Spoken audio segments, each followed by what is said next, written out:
Mr. President, Excellencies, ladies and gentlemen, geothermal friends. I want to tell you that it is really a real privilege for me as an old geothermal enthusiast to welcome you all to this first Icelandic geothermal conference held in the heart of our capital and in this new stunning concert and musical hall. And I especially want to welcome Mr. President Ólafur Ragnar Grímsson, who has always been a tireless advocate and a campaigner for the use of the geothermal, and with his fervor and excitement he has smitten quite a lot of few people, including me. So he really has served this industry quite well. But mostly I would like to extend a very warm welcome to our honored guest, Madam Sri Mulyani, Managing Director of the World Bank Group, with whom Iceland is embarking on a very special geothermal relationship. And of course, a pile of thanks to Hákon Gunnarsson and his excellent team of the Icelandic Geothermal Cluster, who not only conceived the idea of this conference, but have also so meticulously organized and compiled the ingredients of this very good day. I guess it falls to me, and is a part of my duty as one of your hosts, to apologize for the weather and the blizzard outside, but unfortunately, it is outside the powers of foreign ministers to rule the elements. But I can assure you, my distinguished visitors, that Iceland is not an ice-cold country, that wherever you go you will find warmth and you will be embraced by everyone wherever you go.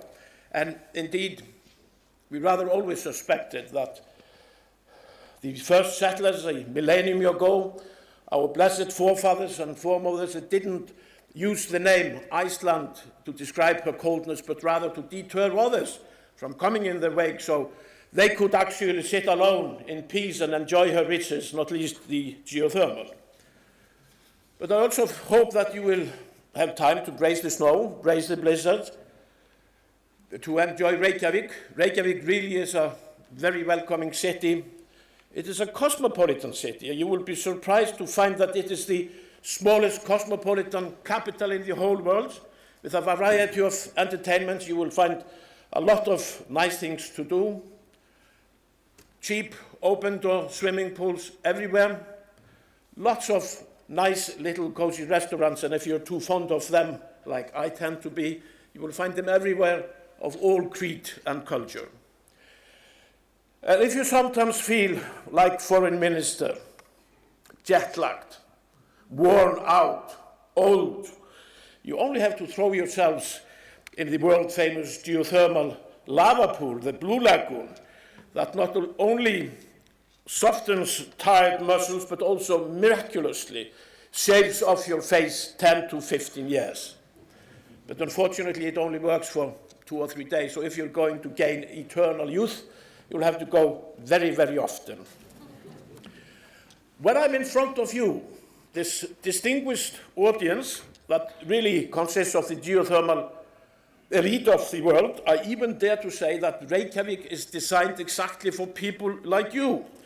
It is the only geothermal capital in the world. The warmth within the homes in Reykjavik, in here, the lights, the swimming pools, it all derives from the geothermal.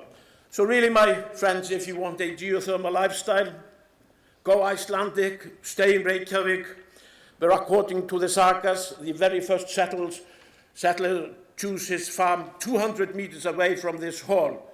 And according to the saga, he did it literally due to the hot springs that he saw when he came from the sea.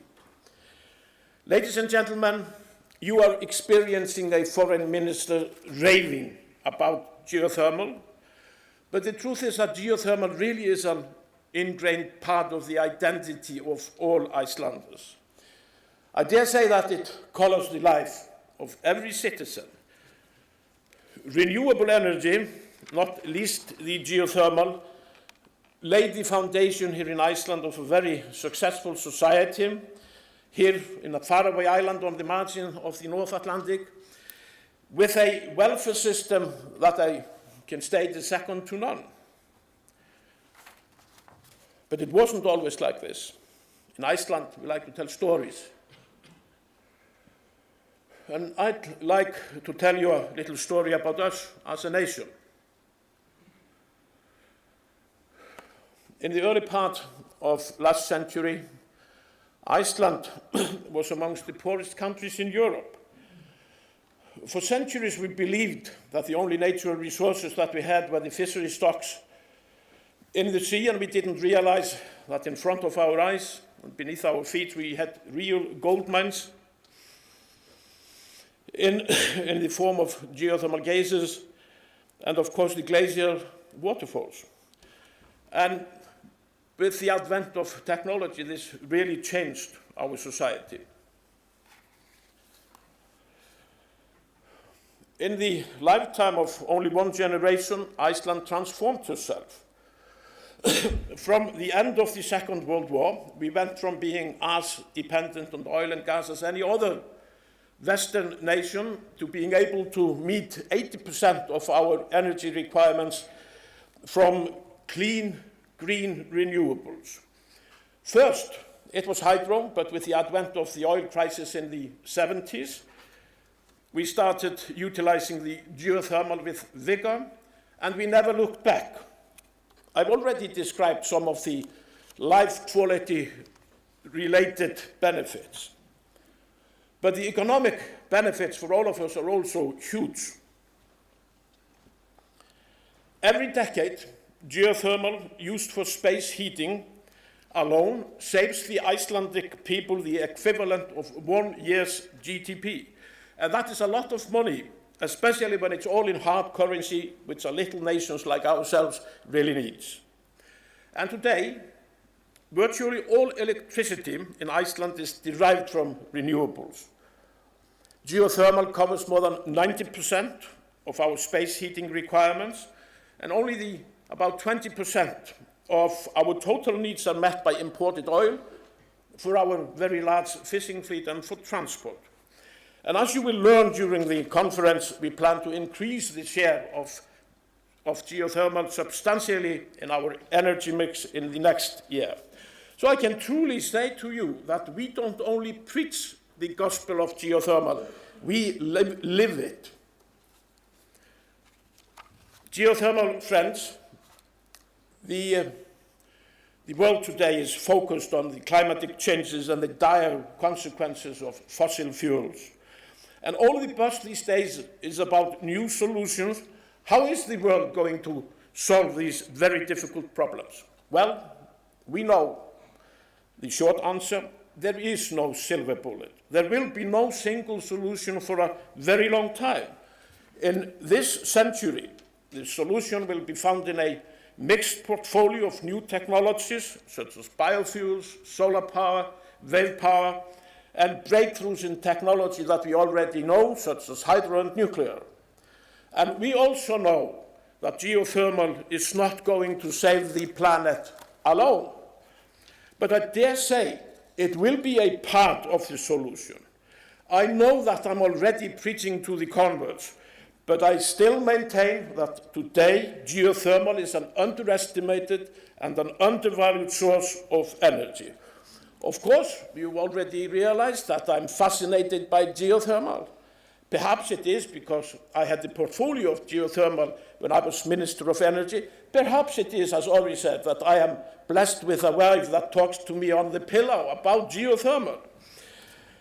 But it is mostly because I have lived by its fruit, and I'm convinced that geothermal still has enormous unused potential as a source of energy in the future.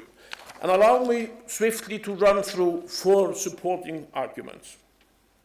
First, the utilization of low-temperature areas to generate clean geothermal energy has hardly started yet.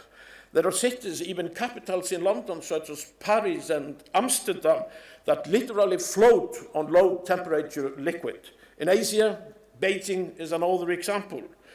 One of the challenges that you have to meet in the future is to realize the energy captured there. Secondly, new technological advances may increase enormously the yield of energy from geothermal sources.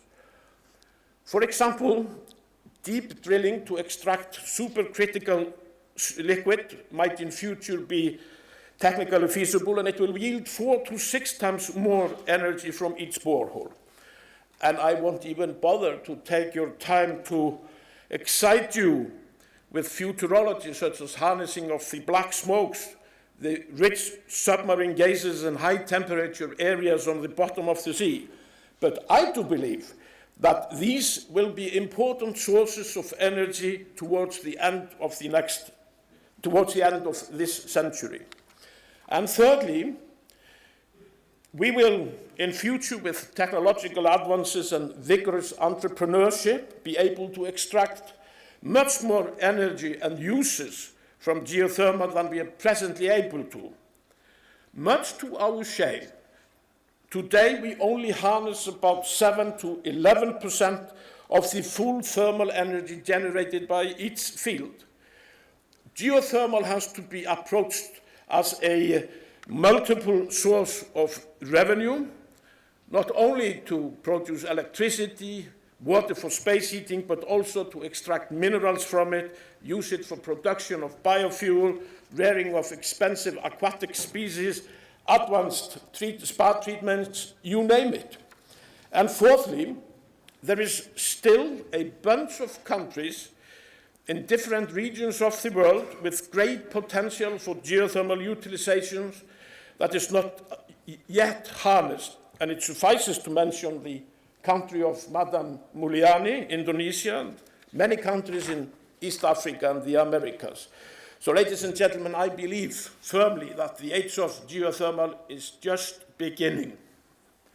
But nations like Iceland that have experience and cutting-edge technology also have a duty to share, to mitigate our experience to other aspiring geothermal nations, not least in the developing world. And in Iceland, we have done this in our own way, but a fairly successful way through the geothermal training program that Iceland funds and runs under the auspices of the United Nations University. And I'm proud to tell you that during the last 30 years, more than 700 geothermal experts have actually graduated from our program from over 40 countries. Many of them are now geothermal leaders back home in their countries, some exceptionally good. And I've had the pleasure to meet quite a lot of them during my travels. And I also know that some of them are back for this conference, back to their second home in Reykjavik. And I really want to use this opportunity to extend a very heartfelt welcome to them, especially. Now, the core of this program has always been in Iceland. Through the years, we have also offered courses around the globe, including in countries that today are the emerging leaders in geothermal in their parts of the world, such as in Kenya and, of course, in China. With increased contributions to this program, we have in the last few years extended it as well to master's and PhD degrees as well. And I may add that Madam Mulyani made an excellent suggestion during our meeting yesterday on extending this to the training for future managers to get the practical fingerspitzengefühl for running big geothermal plants that we in Iceland expect to see in many developing countries in the future. And ladies and gentlemen, whilst I'm on this particular subject, I would really like to pay a special tribute to the father of the geothermal training program, Dr. Ingvar Birgir Friðleifsson, who now, pretty soon after 35 years of a dedicated career to this program, is going to retire. And I want to tell him that we feel that he has really been a true leader and a magnificent visionary. Finally, ladies and gentlemen, as I mentioned earlier, Iceland and the World Bank, they are emerging on a new loving geothermal relationship. They have decided to join forces with respect to geothermal. And that not least is why Madam Mulyani is here with us today. We, Iceland and the Bank, have made what I really feel is a historic agreement on developing geothermal in the Great African Rift Valley. Iceland's role will be to lead and to fund the necessary work on geological research and exploration in the countries along the Rift Valley, resulting in a pipeline of concrete geothermal projects. We do know, however, that it isn't enough to map and do feasibility studies. The greatest difficulty always is to secure finance for the exploratory drilling, very costly, but also so vital to attract the capital needed to embark on full utilization of a prospective field.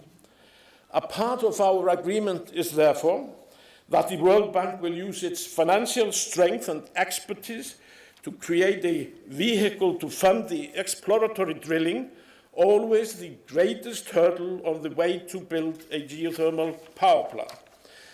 This, I feel, is a real breakthrough, not only for Iceland, but especially for East Africa, and shows how magnificent a tool the World Bank can be for nations and their peoples struggling from poverty to the decency of life they really deserve. And I shall leave it to Madam Muliani to describe this in greater details, but I want to express my sincere gratitude to her and to the bank for their understanding of the value of using geothermal to overcome energy poverty in that particular part of the world, and for the bank's excellent cooperative spirit. And I'm very proud that Iceland now is the World Bank's primary partner and lead counsel on geothermal.